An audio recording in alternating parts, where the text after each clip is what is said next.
Voy a arrancar citando al anterior ministro de Cultura, Guillaume Long, en una entrevista anterior que nosotros mismos tuvimos el privilegio de hacerle. Guillaume decía esto: es un sector complejo el de arte y cultura porque ha sido muy precarizado, muy excluido, muy maltratado, y en vez de consolidarlo y de darle mayor nivel de solidaridad, se lo ha dividido más. Y se refería justamente a que en ese momento, estamos hablando de febrero de este mismo año, ya habían llegado los insumos del Ministerio de Cultura a la Comisión de Educación y Cultura de la Asamblea Nacional y se esperaba su respuesta, se esperaba un pronunciamiento, la divulgación de este documento y la pronta aprobación de esta ley. Estamos en junio y seguimos en este embrollo para muchos de los sectores de la cultura, y quedan pocos meses. Y la pregunta va por este lado. Hay muchas cosas que están supeditadas a la aprobación de esa ley. Por ejemplo, hay unos 25 millones del Foncultura que podrían ser canalizados, utilizados, etcétera, en otras cosas, o mejor utilizados de alguna manera, pero sin una ley, este y otros casos todavía no pueden ser llevados adelante. ¿Cómo ve el ministro Raúl Vallejo, en este poco tiempo que le queda, esta realidad?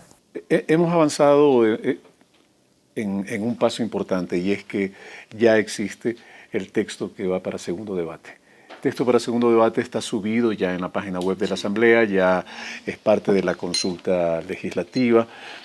Tengo entendido que hay un proceso que de alguna manera las comisiones lo van a hacer terminar.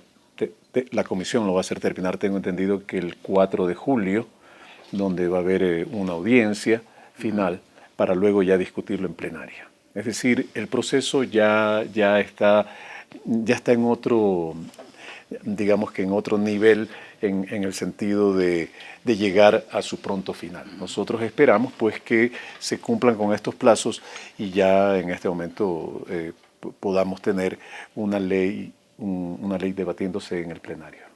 ¿No es este un mal momento, un momento inoportuno, quizás hasta un poco anacrónico, porque venimos a un año electoral, estamos llegando a un año electoral, hay una crisis, una recesión reconocida? ¿No hay problemas en ese sentido? ¿La ley no está siendo como la última patada de un ahogado? No, de ninguna manera. Yo creo que primero los gobiernos gobiernan hasta que se termina su periodo, porque si no, entonces digamos que acortemos los periodos de los gobiernos. No puede ser que el último año de un gobierno sea un año de desgobierno, en donde no se aprueben leyes, no se haga el ejercicio ejecutivo, etcétera.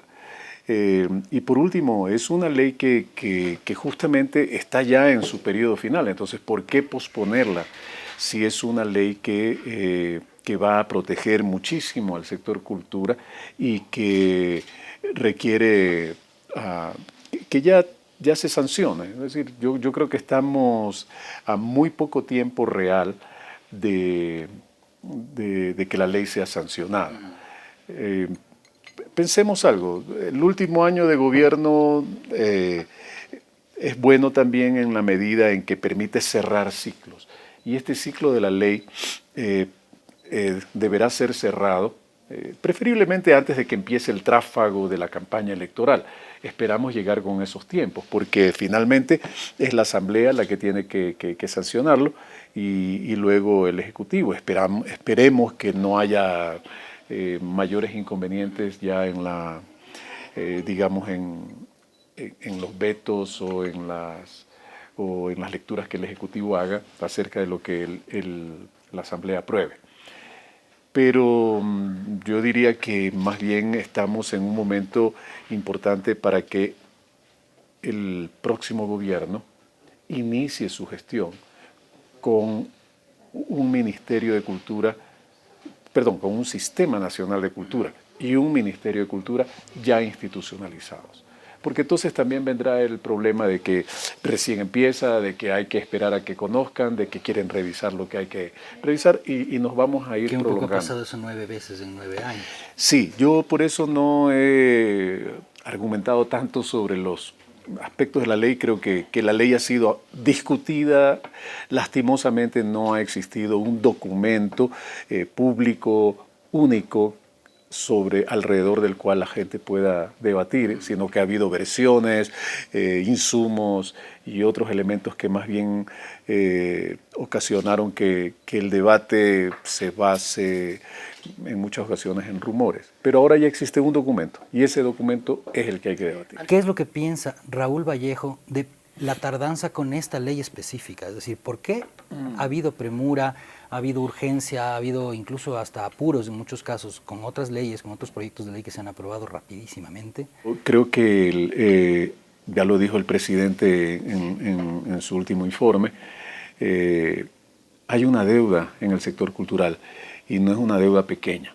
Es decir, no existe en el sector cultural un equivalente, por ejemplo, a lo que han sido la revolución de las comunicaciones, lo que es nuestro país hoy día atravesado por carreteras de primer orden que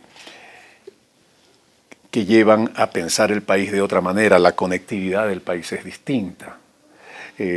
No ha existido algo similar a lo que existe en la salud pública, en la red de hospitales o en la propia educación, en la red de escuelas, en las unidades educativas del milenio, en todo lo que son las becas al exterior, ¿no? Lo que ha existido es una actividad que ha respondido a algunas urgencias de tipo patrimonial, urgencias y demandas del sector cultural, pero no a la organización del Sistema Nacional de Cultura.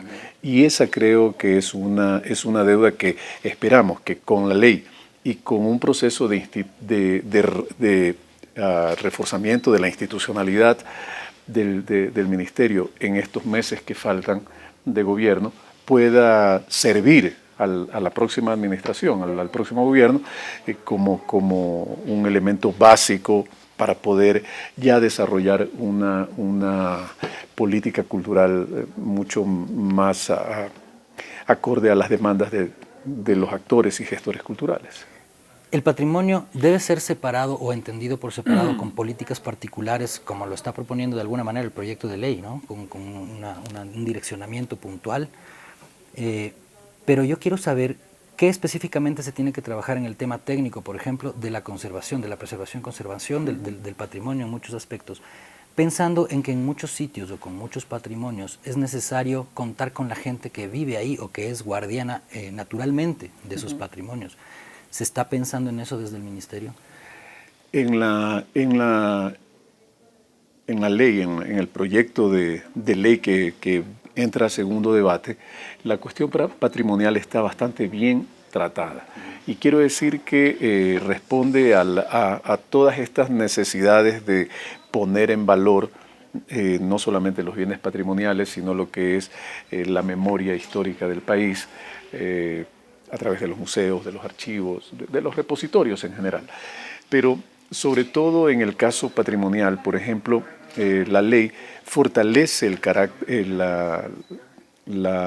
trabajo técnico del Instituto Nacional de Patrimonio Cultural. Sí. Lo fortalece y le da tareas específicas respecto de lo que es la emisión de las directrices técnicas del cuidado del patrimonio, porque en la COTAT se le da el cuidado del patrimonio local a los GATS municipales.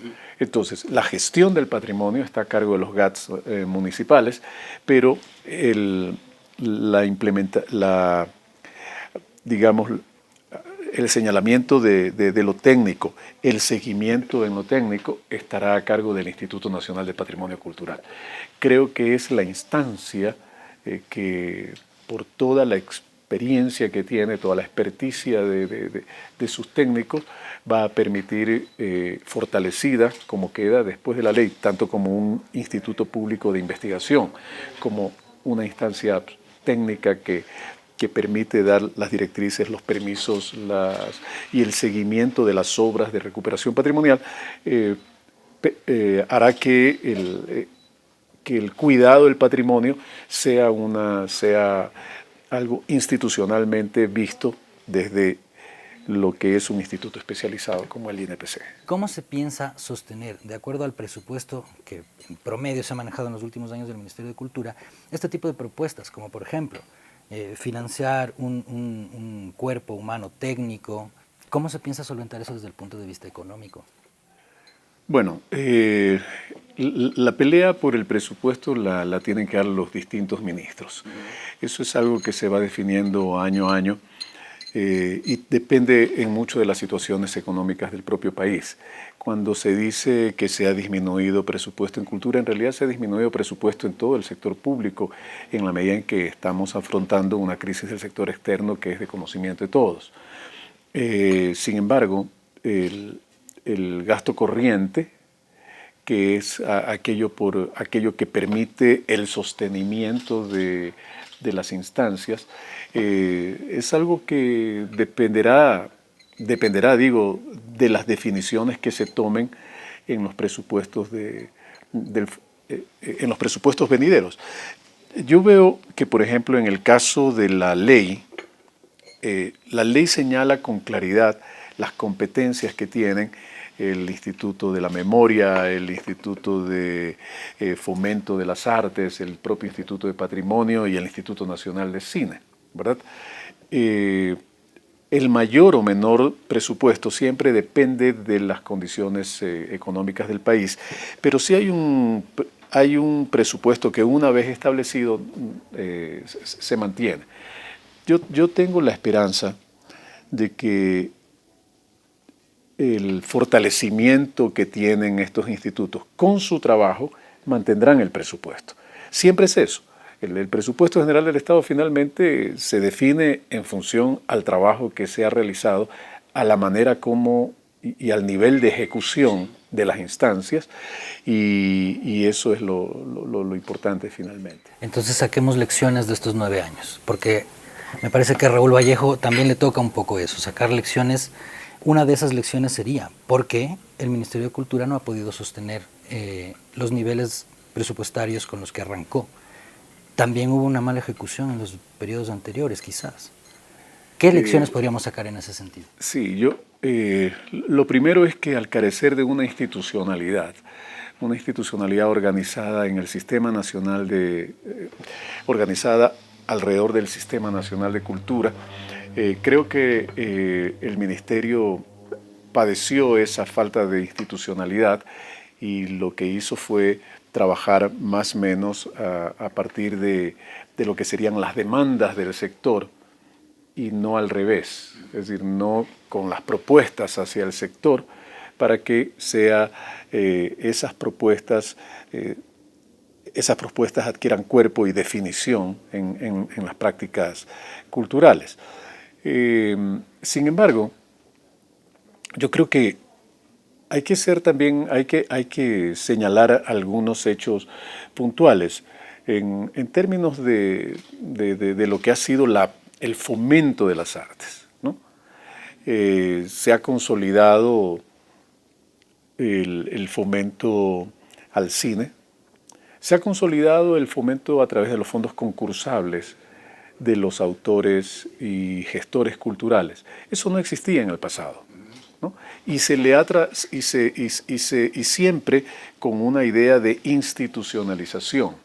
En otras palabras, que no sea a dedo lo que tiene que ver con los auspicios, sino que sea a través de un sistema. A veces engorroso, otras veces un poco más sencillo, pero en definitiva, el hecho de que, por ejemplo, el año pasado se hayan otorgado alrededor de 200 fondos concursables por alrededor de $1.600.000 más o menos, es una muestra de que se ha estado pensando en los actores culturales y se ha estado proponiendo espacios que antes no existían simplemente, ¿no? Ahora ciertamente han disminuido los montos por la crisis, pero este año vamos igual a sacar los fondos concursables. Eso es lo que se ha hecho. El Ministerio ha promovido la presencia de autores en las ferias de libro. Raúl Vallejo como escritor llega a ser ahora ministro de Cultura y a tener potestad sobre las políticas públicas culturales con respecto, por ejemplo, al tema editorial, al campo editorial. Uno de los peros que el sector editorial siempre ha puesto en escena tiene que ver con eso, ¿no? Con que existe una primera promoción o la posibilidad de recursos para publicaciones. Sin embargo, todavía hace falta discutir cuáles son las estructuras a través de las cuales poder hacer circular el libro, poder generar difusión, formación de lectores. ¿Qué es lo que está pasando ahora con esa realidad? Si circulamos libros en las ferias de libro de Guadalajara, de Bogotá, etcétera, y esos libros luego quedan en las estanterías o quedan en las bodegas. Me refiero incluso a los libros publicados por fondos del Ministerio de Cultura. Sí, yo creo que primero, en términos del plan de fomento del libro y la lectura, esperamos lanzarlo ya con una visión amplia de agentes participantes, de actores que participen en él, ahora para la Feria del Libro la Feria Internacional del Libro de Quito, pero es buscando más actores. Me explico.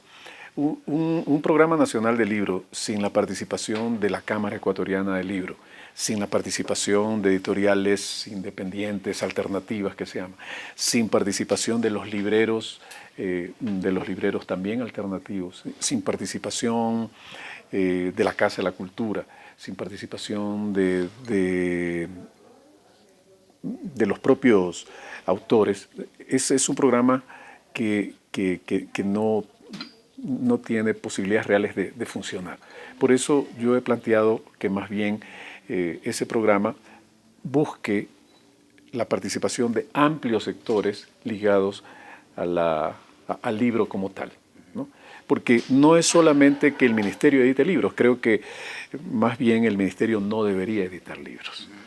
Debería trabajar con las editoriales que editan libros, que saben lo que es editar libros y que tienen los canales de distribución necesarios. Porque los libros normalmente que editan las instituciones públicas terminan embodegados o terminan distribuidos un poco de manera aleatoria en distintos eventos, y no es la mejor manera que se tiene para hacer circular el libro. Esa podría ser una de las lecciones que debemos sacar. Esa es una lección que debemos tener presente. El ministerio no puede ser, si el ministerio no es concebido como un ministerio ejecutor, en la política del libro no puede ser concebido como un editor. Y si el ministerio convoca un premio, un fondo concursable para un autor, para su novela, y uno de los premios es la publicación de la novela, no debería ser el ministerio el que la publique, sino una editorial por concurso, obviamente, o una editorial que quiera hacerse cargo del programa de publicación de primera obra, por ejemplo. Mucho se ha visto que el ministerio no termina de dar en el clavo con el tema de comprender lo que significa generar industria cultural.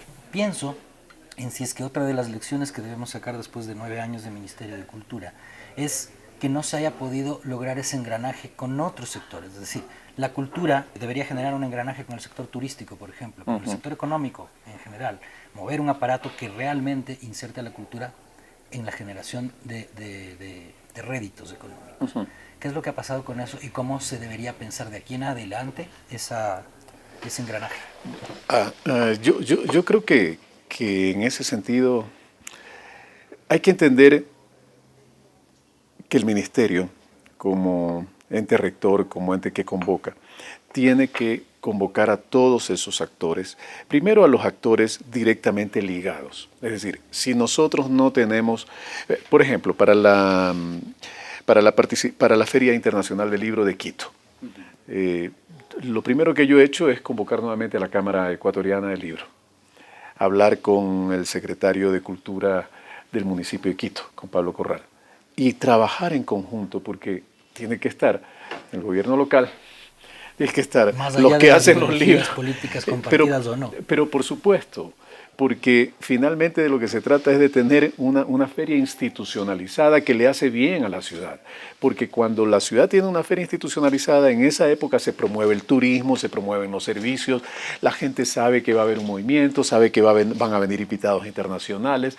Los invitados internacionales tienen su agenda y entonces dicen, la Feria Internacional del Libro de Quito es un gran evento que se realiza en tal fecha y bajo estas condiciones puedo ponerme en mi agenda el participar en esa feria. Entonces, yo creo que eso es lo importante. Lo importante es que el ministerio amplíe la convocatoria y trabaje con los que tiene que trabajar, ¿no? Luego de eso, esos eventos, enmarcarlos y meterlos en esa dinámica de, uh, de generación, digamos, de réditos para la industria o para los emprendimientos culturales, emprendimientos para la industria cultural en general. Al parecer, las anteriores administraciones en el Ministerio de Cultura han cometido el error, desde mi punto de vista, de construir bellos discursos. Muchas veces se ha filtrado mucho academicismo en el comprender la lectura, en el comprender la diferencia entre patrimonio y arte, si es que existiera. Esas teorías que han dejado que mucha de la actividad del Ministerio de Cultura en estos 9 años termine en amplios ensayos, en reflexiones muy etéreas, que en la práctica no han surtido resultados. Este creo que es un momento en el que habría que pensar justamente en esa urgencia, ¿no es cierto? En este poco tiempo que queda de este gobierno, ¿cómo se piensa aterrizar ese discurso que se ha posicionado tanto en los funcionarios del Ministerio? Bueno, yo en lo particular, por mi formación, creo en los discursos académicos, pero me parece que los discursos académicos tienen un espacio, tienen un ámbito. El espacio, en cambio, de la gestión pública requiere de ideas claras, requiere de planes concretos y de ejecuciones. No requiere de mucho discurso, porque el discurso finalmente no es aquello que alimenta a los ciudadanos en el sentido general del término, no lo alimenta espiritualmente, no le provee de los servicios culturales a los que tiene derecho. Los discursos sirven para el nivel académico, el nivel crítico, que permite lecturas de lo que está sucediendo. Pero creo que no es con discursos con los que se construye una novela o una obra de teatro. Entonces, cuando uno deja el discurso a un lado, entonces puede empezar a actuar.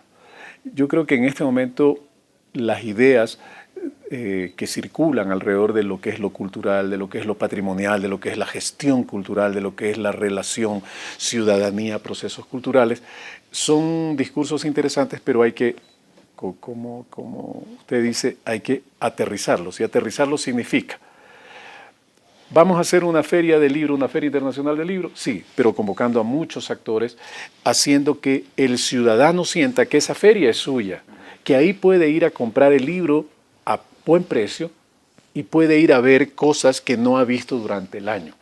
Que esa feria es un espacio en el que puede ir con su familia y puede disfrutarlo.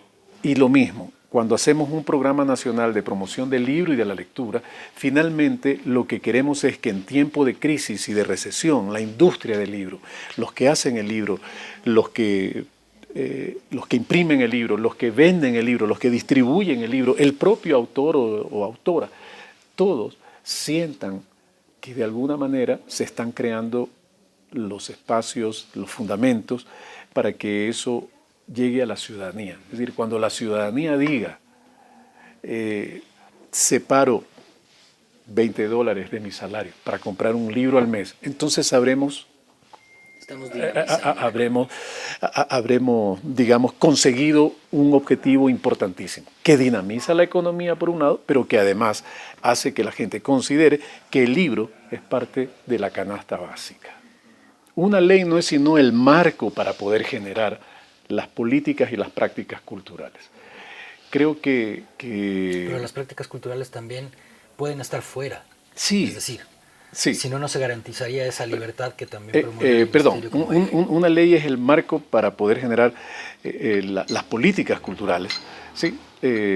Para poder fomentar las prácticas culturales, para fomentarlas, ¿no? Yo creo que lo más importante de esta ley es que además está enmarcada en el concepto de libertad para la creación. Y eso es muy importante. Es decir, que nadie se sienta amenazado por la ley, que sienta que la ley le puede significar muchas ventajas. Es decir, si yo tengo un proyecto de hacer un montaje, puedo tener fondos concursables que están establecidos en la ley y tengo un derecho al cual puedo acceder como actor y gestor cultural. Yo sí creo que los actores y gestores culturales deben tener un poco más de esperanza en que la ley como tal va a permitir un fortalecimiento de la institucionalidad del sistema y la posibilidad de ejercer de mejor manera los derechos que de la cultura se derivan. Claro, después de 9 años de tropiezos, siempre es difícil recuperar esa fe y esa esperanza, pero... Más vale tarde que nunca. Pero yo creo, sí, en todo caso, lo que yo creo es que los actos finalmente van a decir más que las propias palabras. Perfecto. ¿Cómo subsisten los pequeños?